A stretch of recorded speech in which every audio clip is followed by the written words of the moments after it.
I love the idea of never selling because like it changes the stock price. I think this is really funny because you can have a stock that's 95% owned by one guy who's never selling. Like the trust can't sell. And that stock price will be the same volatility as a stock price where it's 1% holders.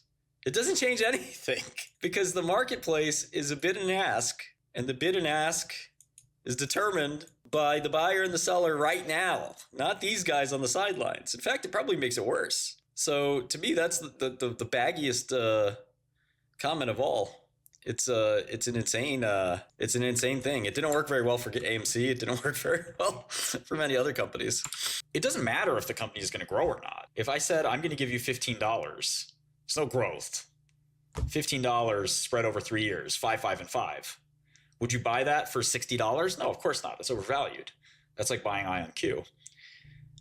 If I was going to say that you can have 5, 5, 5 every day, every year on January 1st, you get $5 for 3 years. Would you buy that for $6? Yes, that's cheap. I don't care if the number's growing or shrinking. Here, watch this. Let's say it's $5, then $4, then $3. Oh no, the number's shrinking. It's a bad business. Would you buy that for $1? Of course you would. You're going to get a total $12. So you'd buy it for $4. Sure. Would you buy it for $12? Well, no, I wouldn't because I'm only going to get $12. I'm going to get that over time. So I'd rather have the $12 now. But would you buy it for $11? No, probably not. I could reinvest my $11 and do better. So at some point that's an equilibrium, and that's called the discount rate. So we buy stocks or bonds or any asset if they're cheap enough. Now, for some people, they're really stingy, and I recommend being this way, where you're only going to buy the cheapest, finest, cheapest stocks, where that 543 payout, that's $12 over 3 years, maybe you want to buy that for, I don't know, $6.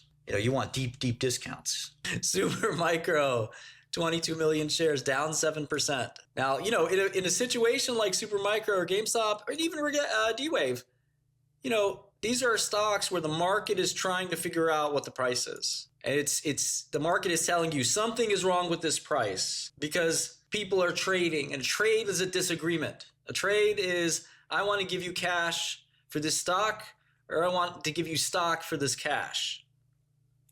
And the more people that disagree, the more likely it is that, one, the price of the stock is not exactly correct, and two, that maybe the price of the stock is going to become corrected.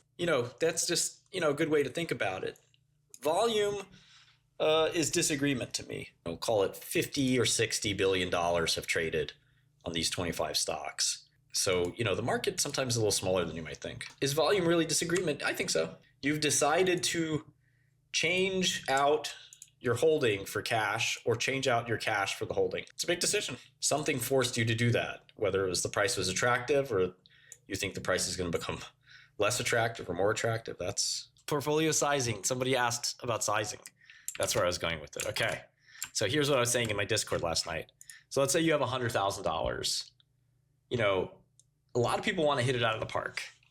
What if you just tried to make $500 trading? Okay, one trading day, $500. Doesn't seem like a lot. Maybe even make it, $250. $250. That's your goal. Make $250 consistently. If you could do that, you'd be really proud of it. But a lot of people, they want to see their account swing like crazy. Try to make $250 today. That's all you really need to do. And so let's say you do that. Your account value is now a little bit higher. Trading days go by fast. There's only 200, 250. Now some days you're going to maybe have a loss. Okay, so let's do what? 365 divided by 7 times 5, 260, say minus 10 for holidays. This is kind of year one. You're up 60% if you do that. Now you might say, I made $60,000, big whoop. If I'm just living off of that, it's not a very high lifestyle and I have to go back down to 100K all over again. Trading requires time and patience and focus. It's a little frustrating for that, but assume you can do this. Maybe even you could do it with a machine. Let's see, maybe I can give you that machine. All right, let's say when you reach 200K, which is somewhere in the early part of year 2, you say, I'm gonna up my threshold. I gotta make $300 from now on. 250 is too small. I need to get up to 300. Let's say you get up to 300K. That's happening around the beginning of year 2. And you say, I need to do 400 now. 400K. That's around year 3. So I'll have to make 500 a day. Now 500 a day is pretty, it's starting to get a little tougher and tougher. But the point of this story is that you should be adjusting the size of your portfolio to try to accommodate for, let's see, so what is this, a 25 basis point gain, right? See, when we bumped it up, we didn't bump it up until right here. Where do we bump it up? 200K. We said go from 250 to 300. 300K, we said go to 400. At 400K, we said go to 500. At 600K, we said maybe go to 700, or how about 800? At 700K, which now these numbers are going by much more quickly. We have 900. 800K, this is only taking a month or 2. Try to get to 1,000. And here's 100K to $1 million in 7 years. And the highest return you have to make is 25 basis points a day. Now that's not easy, but you only have to do that for 8 days. And guess what? It's okay if one of these days you're set behind. Yeah, this is without taxes. It's without a lot of things. The point is consistent small gains will add up. Yeah, you're not going to be able to do 25%, 25 basis points a day for a long time. You're just not going to be able to do that. So you could even start with $100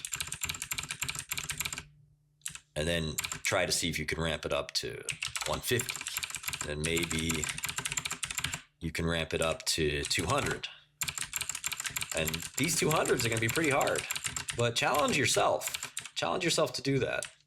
Just say, I'm not going to lose money. If I'm in a losing trade, I'm going to get out. Oh no, 0.1% is very hard. It's very hard, Sultan. And the point of this exercise is to teach you that. It's to show you that you don't have to make 10% in a stock or 10% in your account. VUCA's making fun of us here, but if you're starting out with $100,000, that's what I would do. If you're trying to do more than that, you're basically gambling. And it's okay to take more risk, but I think you should try this because it'll work. Gambling may not work. You might take one of my stock picks and you make it 30% of your portfolio. Well, guess what? I'm wrong a lot, okay? I'm wrong a whole lot. So are other professionals, so are some really good traders out there. So you might just pick the worst stock I buy, or you might pick the worst stock I short. And now what? You gonna blame me? You gonna blame yourself? People aren't willing to do it this way because it is so slow. They look at 7 years as, that's a huge amount of time. Because at the end of the day, when you buy a company, imagine you're buying a private company. The first question you ask isn't what are the prices over the last few years been that people have made bids or offers or whatever. You say, okay, how much cash flow do you have? How much revenue do you have? Are you willing to sell it to me for this? Are there any costs I need to know about? Are there any dynamics I need to know about? Pricing, volume, international competitors, what's our moat? How do our customers view us? Those are the kinds of questions you would ask. You wouldn't say, oh, this guy was willing to pay this much? Oh, this guy was willing to pay that much? Who cares? You're not worried about that guy. You're worried about you. Is this the right price now? That's the way I look at the world. Yeah, we could do year over year, Mike. That's not hard. I think that's a good idea, actually. So with only 5 billion, you're talking about 48 times earnings. And this is an industrial gas company that should track GDP growth. So the GDP growth, if you think about it, is, if we go to a recession, people need marginally less industrial gases. Not a lot less, but marginally less. Their revenue might go down 5%. But their earnings would go down more, right? It's leverage.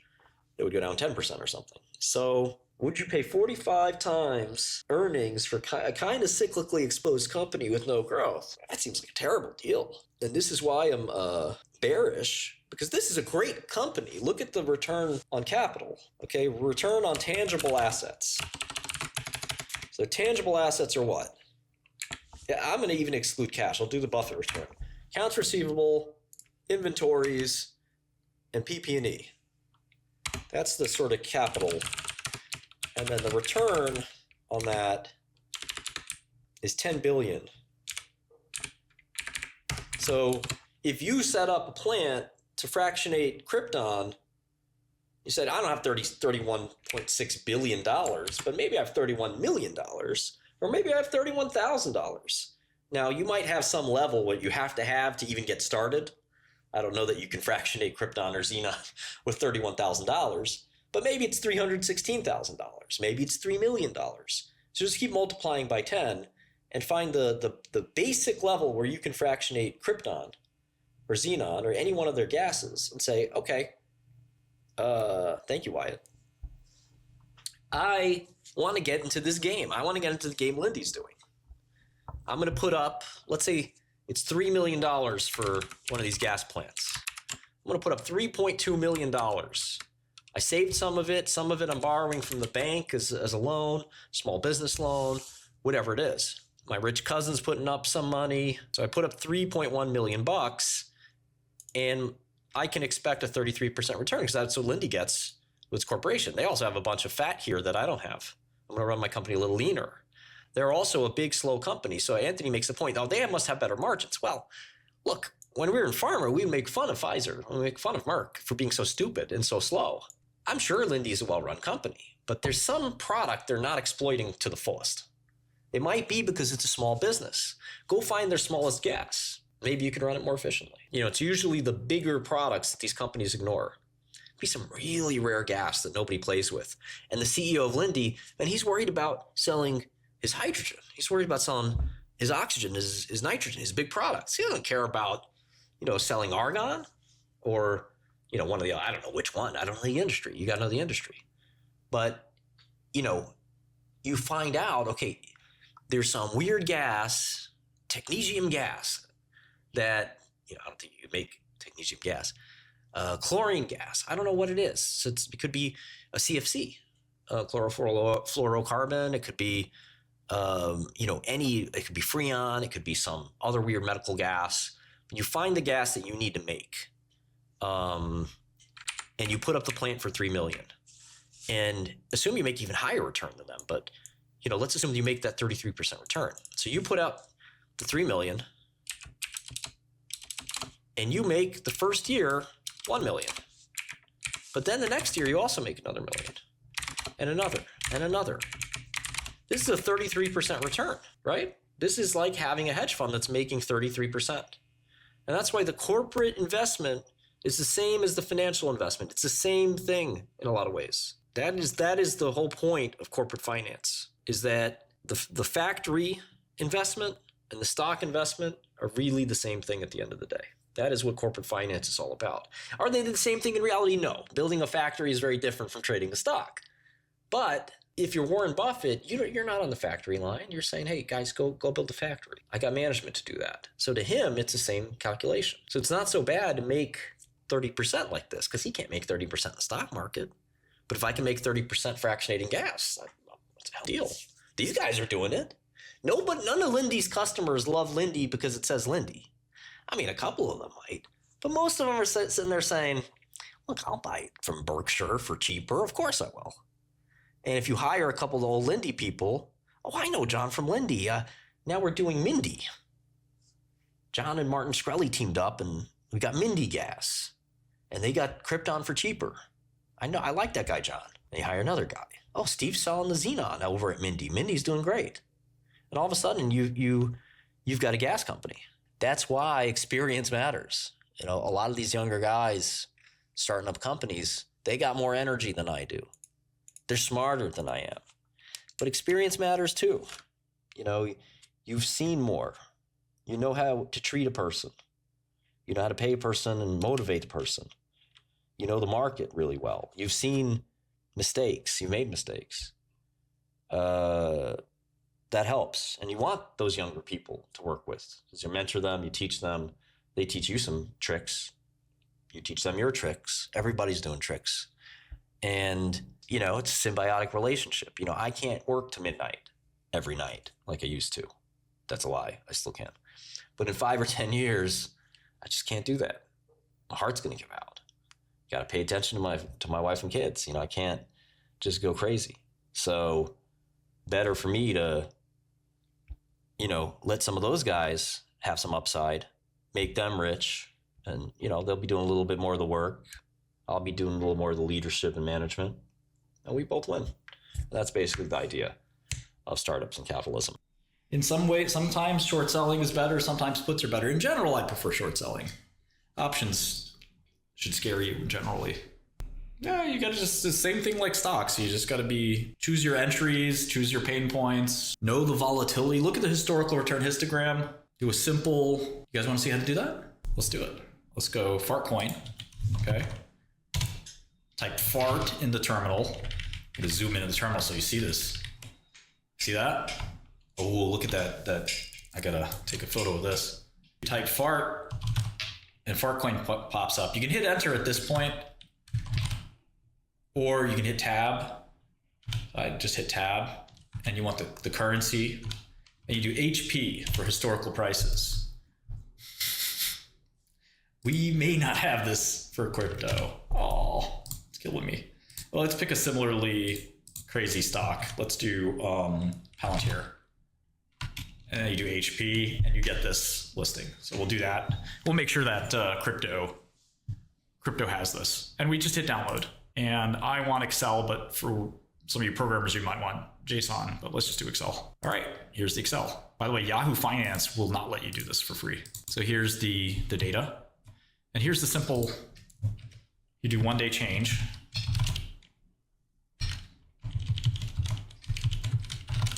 Okay.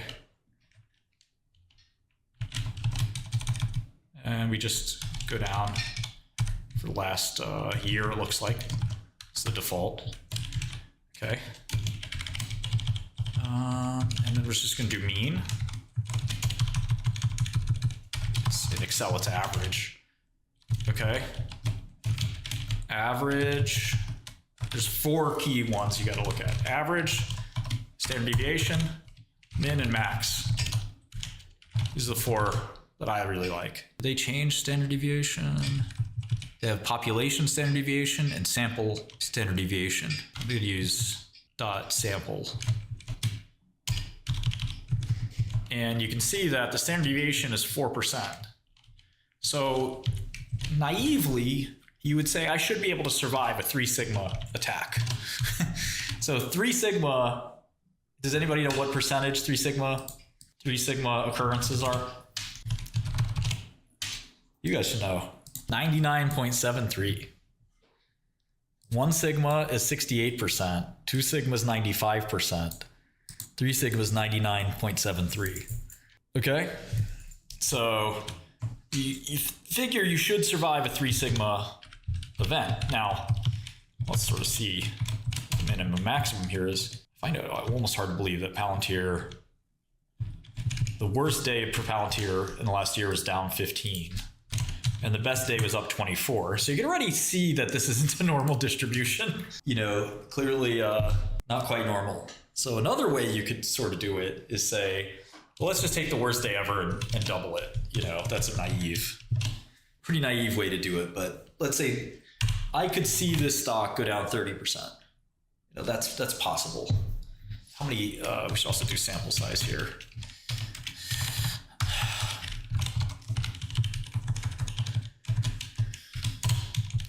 248 occurrences. So if you multiply that by 99.73, you know, you should expect roughly 2/3 of one event happening in that 3 sigma range. And that's sort of what happened. So it wasn't too far off from normal distribution, actually.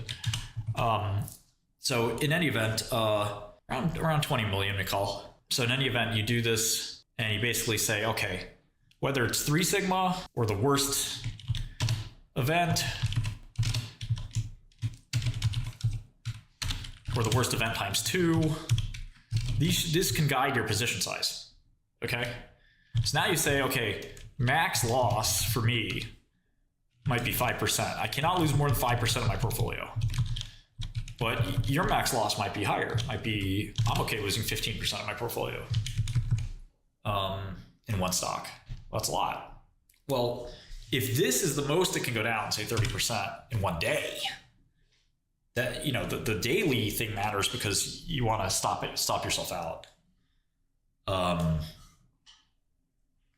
So it also, by the way, if you're short this, you would use this max, which was a lot higher, up 24%.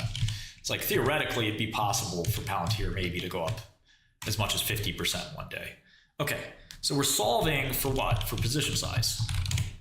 And then we're really solving for position loss in a way.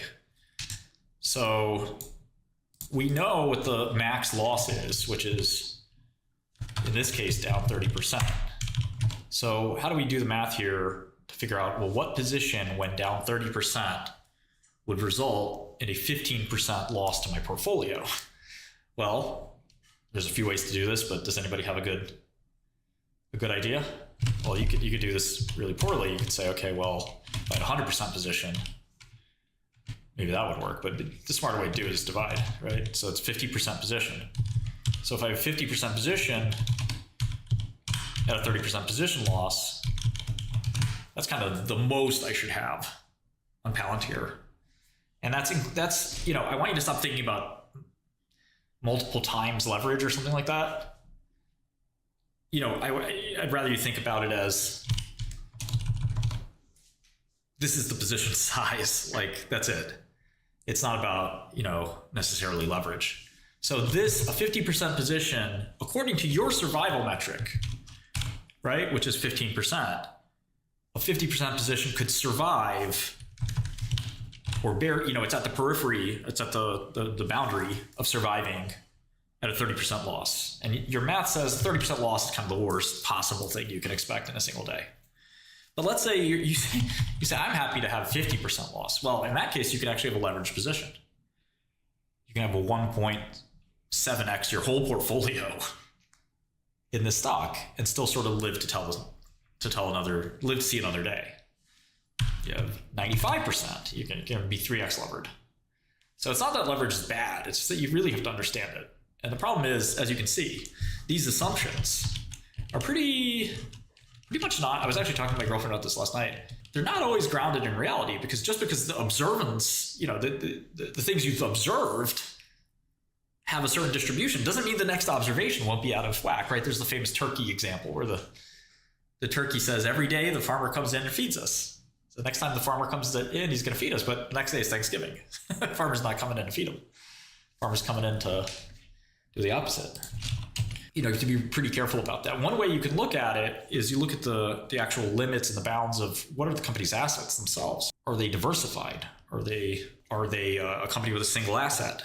And that could actually be a lot more informative than, say, VAR or whatever. You know, all these things are sort of the same metric. We are functionally using VAR when you, you know, they're all sort of ultimately they're all a function of the same thing, which is the prior experiences. And the prior experiences don't really tell you too much. So let's say we look at a stock that's a lot. Let's do this for Johnson & Johnson. It's not very volatile, is it? And it's a pretty diversified business. Can we think of an even more diversified business? Procter & Gamble. This is like almost like an indestructible business, right? And I'm just going to take the values from this and paste them over. I wonder if that'll work. Let's see if that'll work. Yeah, it worked. Okay. Very different picture, right? Very different picture. The mean return on Procter & Gamble is literally 0% per day. The standard deviation is 1.1%. Massively different, right? What was it for the max for Palantir was what? 24%. The downside was what? -13 or -15. The standard deviation was what? Standard deviation. positive 4.4, I think. And the average was something like 0.5% or something. Look at how different those are. Totally different complexions. You also have to account for, is the business I'm trading levered itself? Because if they're levered and you're levering it, then it's double exponential leverage in a way. Okay, so here you can kind of reason that your maximum one-day loss for Proctor, it really can't be more than 10%. It seems extremely unlikely it'd be more than 10%. You can go backwards in time and look, but if you say that you're guarding against a 10% position, you could have a 5x levered position in your portfolio and live to tell another day. And the only way you'd really be hard is if you basically had a flash crash or some other like nuclear bomb or something crazy happening. That's really the only risk you're bearing. Now, is it smart to go take a 5x levered position? No, of course not. But the point is, if you're going to trade Procter & Gamble, you should roughly have, here's the best way to look at it. You should roughly have a 4x position. If you're going to trade Palantir, it should be 1/4 of the position as you would for a Procter. So that's kind of the way sort of sized up. So if you have 1,000 shares of Procter & Gamble, maybe you have 250 shares of Palantir. But if you have 1,000 shares or $1,000 of each, I should say, or $1 million of each, you basically are 4x overexposed to Palantir because it just swings so much. Now maybe you want that, but just know what you're getting, if that makes sense. Yeah, this is just looking at variance. Sometimes, the historical return histogram function ℎRH coming soon to Gödel. VAR is definitely what one of the chat members mentioned. VAR, value at risk. There's a lot of techniques, but I would call it risk management. Risk management is the word.